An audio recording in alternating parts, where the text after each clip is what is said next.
जी हाँ दोस्तों, नमस्कार। हम आपके बीच में हैं, आपके चैनल जीएस पॉइंट बैराग के सर पे। दोस्तों मैं बता दूं कि हमारा पिछला जो पॉलिटी का सेशन था, काफ़ी पहले गया हुआ था। हम वीडियो उस पर नहीं दे पा रहे थे। समय के अभाव और त्योहारों की परिस्थितियों में हम लगातार वीडियो पर नहीं बन रहे थे। तो निश्चित तौर पे दोस्तों मैं बता दूं कि आज के बाद ये पॉलिटी का भी सेशन ज्योग्राफी के साथ साथ चलाने का प्रयास करूंगा, और उसी को लेकर आज मैं पॉलिटी के उस जगह से प्रारंभ कर रहा हूं जहां पिछले दिनों वीडियो को छोड़ रखा था। और शायद आप हमारे वीडियो से जुड़े हुए होंगे तो आप जान पा रहे होंगे कि हमारा लास्ट का जो वीडियो था वह नागरिकता से संबंधित था, भारतीय नागरिकता से रिलेटेड था। उसके लिए 5-6 वीडियो मैंने आपके बीच में रखा था और पूरा नागरिकता को समझाने का प्रयास किया था कि नागरिकता कहाँ से आया, नागरिकता के हमारे यहाँ मिलने का क्या प्रोसेस है, और हम कैसे कैसे नागरिकता को खो सकते हैं या सरकार हमको नागरिकता से बर्खास्त कर सकती है। उन्हीं बिंदुओं से आगे बढ़कर हम आज फंडामेंटल राइट की तरफ आगे बढ़ रहे हैं, जो आज हम संविधान के भाग 3 के अंतर्गत अनुच्छेद 12 से अनुच्छेद 35 के बीच उल्लेखित अधिकारों को पढ़ेंगे, जो हमारे लिए, आपके लिए बेहद इंपॉर्टेंट है। यदि आप भारत के नागरिक हैं तो आपके पास यह मूल अधिकार का होना आवश्यक है, रहना भी चाहिए मूल अधिकार। तो पहले हम ये जानते हैं कि यह मूल अधिकार की शुरुआत कहाँ से हुई, लेकिन उसके पहले मैं बता दूं कि मूल अधिकारों का एक एक सार वीडियो, ये छोटा वीडियो आपके बीच में रहेगा, जो बेहद आसान होगा, जल्दी से याद करने वाला होगा। इसके बाद वाली वीडियो हम डिटेल फॉर्म में बताएंगे। फिलहाल ये सिर्फ अधिकारों के समझ के अंतर्गत एक छोटी सी वीडियो आपके बीच में डाली जा रही है, जो यह बताने के लिए कंप्लीट होगी कि मौलिक अधिकारों में कौन से अनुच्छेद हैं, कितने प्रकार में मौलिक अधिकार बटे हुए हैं। सिर्फ इसी पर रिलेटेड रहेगा। मैं छोटा सा इसका एक इतिहास बता दूं कि हमारे वहां जब गुलामी के समय में भारतीय राष्ट्रीय कांग्रेस के कराची अधिवेशन में सरदार वल्लभ भाई पटेल ने सबसे पहले मौलिक अधिकारों की बात की थी, सबसे पहले मौलिक अधिकारों की मांग किया था। हालांकि मैं इससे और पीछे इसलिए नहीं जाना चाहता हूं ताकि हम जब संविधान निर्माण के समय मौलिक अधिकारों की बात होती है तो मैं आपको बता सकूं कि सरदार वल्लभ भाई पटेल ही पुनः, जब संविधान निर्माण हो रहा था उस समय मौलिक अधिकारों की समिति के नेतृत्व कर रहे थे, अर्थात मौलिक अधिकारों वाली समिति के अध्यक्ष थे सरदार वल्लभ भाई पटेल।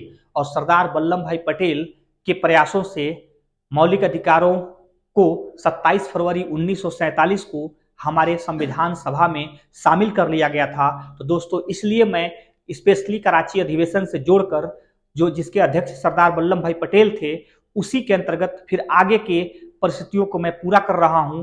और उसमें मैं बताने का प्रयास किया हूं कि संविधान निर्माण के समय हमारे वहां जो समिति गठित की गई थी मौलिक अधिकारों की, उसके अध्यक्ष भी सरदार वल्लभ भाई पटेल थे।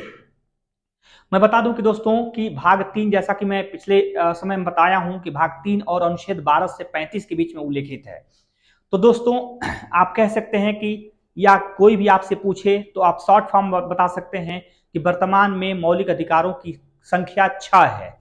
दोस्तों 6 प्रकार के इस समय मौलिक अधिकार आपको मिले हुए हैं। हालांकि मैं आपको बता दूं कि 1978 से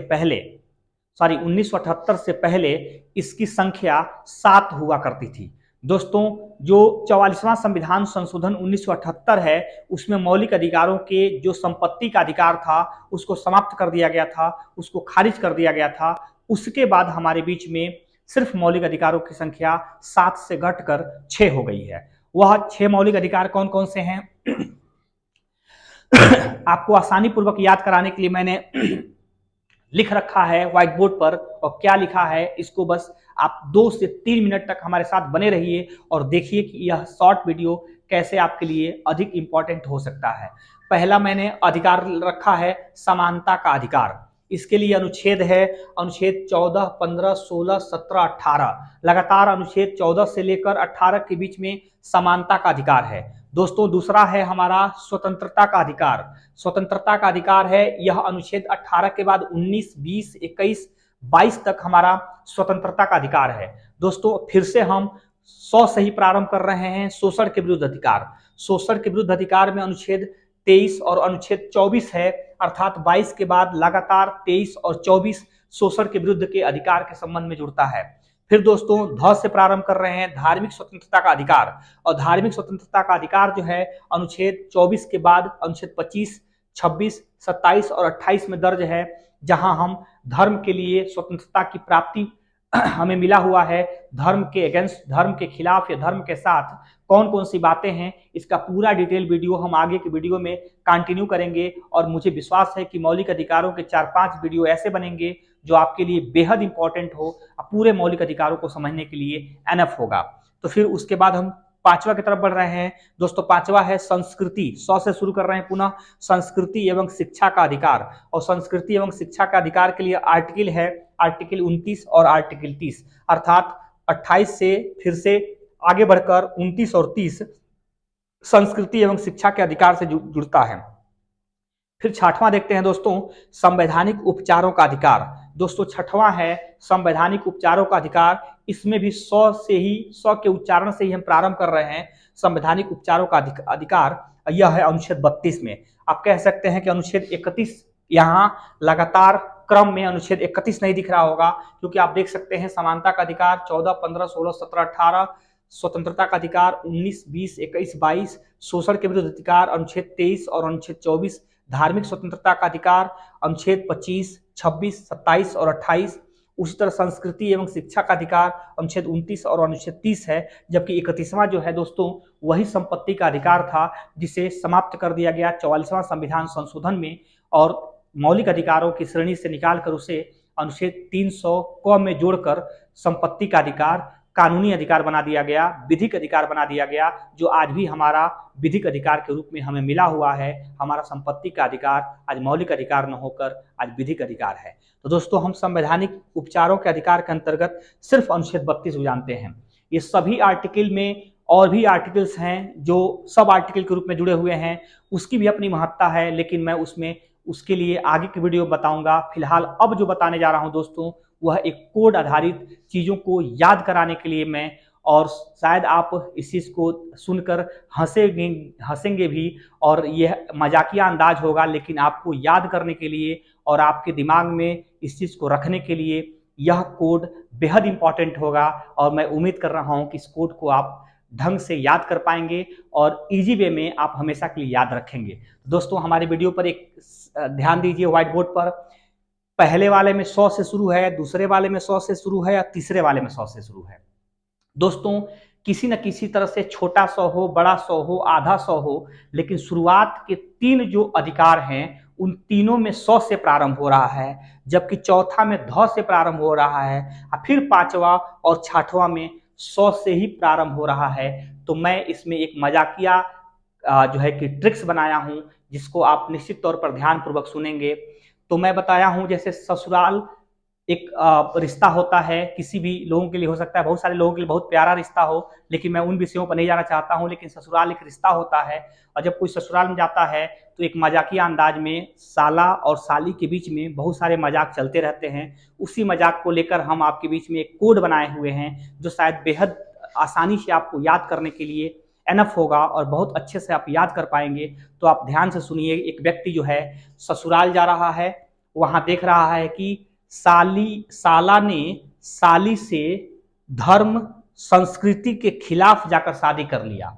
वह अपने साला साली के ऊपर मजाक बनाते हुए कहा कि व्यक्ति ससुराल जा रहा है, ससुराल में साला ने साली से धर्म और संस्कृति के खिलाफ जाकर शादी कर लिया। एक छोटा सा कोड है जिसमें कहां से शुरू हो रहा है हमारा मौलिक अधिकार, निश्चित तौर पे उसमें उल्लेखित इंडिकेट कर रहा है। ससुराल में मतलब समानता का अधिकार, साला ने स्वतंत्रता का अधिकार, साली ने शोषण के विरुद्ध अधिकार, धर्म में धार्मिक स्वतंत्रता का अधिकार, जो है धर्म और संस्कृति में संस्कृति एवं शिक्षा का अधिकार, और शादी कर लिया में संवैधानिक उपचारों का अधिकार। यह आपको एकदम क्रम में याद करने के लिए शायद बेहद इंपॉर्टेंट होगा, आप इसको याद रखिएगा।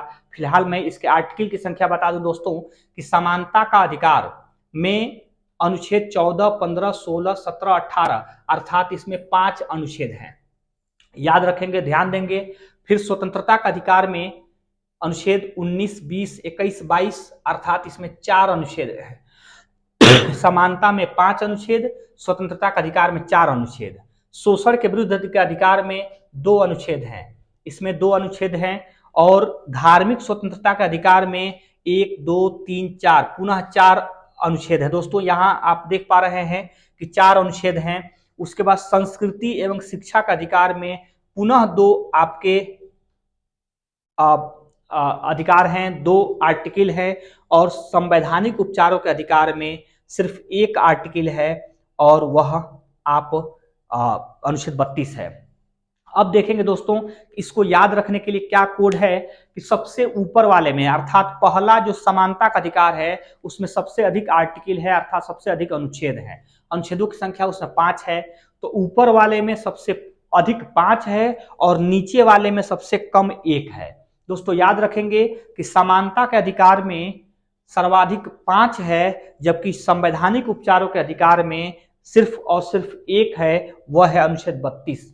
अब देखते हैं दूसरे वाले में दोस्तों। अब इसमें किसमें सबसे अधिक है, तो 4-2-4-2 का कॉम्बिनेशन है। आप याद रख सकते हैं, दूसरे वाले में 4, तीसरे वाले में 2, फिर चौथे वाले में 4, फिर पांचवे वाले में 2, अर्थात सबसे अधिक अनुच्छेदों की संख्या पहले वाले में है, सबसे कम लास्ट वाले में 6वें वाले में है, और दूसरा से लेकर जो 5वां तक है उसमें 4-2-4-2 का कॉम्बिनेशन है, अर्थात 4-2-4-2 का कॉम्बिनेशन है, जिसमें संख्या आपकी पूरी होती है।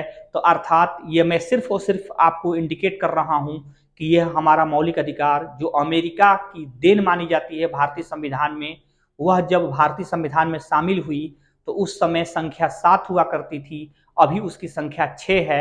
हालांकि कोड में छोटा सा बताया हूं दोस्तों, इसका विस्तृत वीडियो मैं आपके बीच में जरूर से लगातार लेकर आऊंगा, और मैं पूरी मौलिक अधिकारों को डिटेल में समझाने का प्रयास करूंगा, जिसमें यूपीएससी, पीसीएस जैसे लेवल की तैयारी पूरी हो सके। और जैसा कि आपको पता होगा कि मौलिक अधिकार बेहद इंपॉर्टेंट एक आपका भाग है और आपके लिए अधिकार भी है, जिसे जानना भी जरूरी है, और उससे बहुत सारे प्रश्न पूछे भी जाते हैं। दोस्तों ये छोटा सा वीडियो आपको कैसा लगा, आप हमें कमेंट करके बताइएगा। इस प्रकार के किसी भी बड़े चैप्टर को एक छोटे सिनेरियो में मैं लेकर पहुंचूंगा आपके बीच में, और आप हमें किसी भी ऐसे चैप्टर पर जो छोटा वीडियो चाहते हों और याद करने लायक वीडियो चाहते हों तो हमें कमेंट करके जरूर बताइएगा। दोस्तों आपको वीडियो देखने के लिए बहुत बहुत धन्यवाद। Thank you.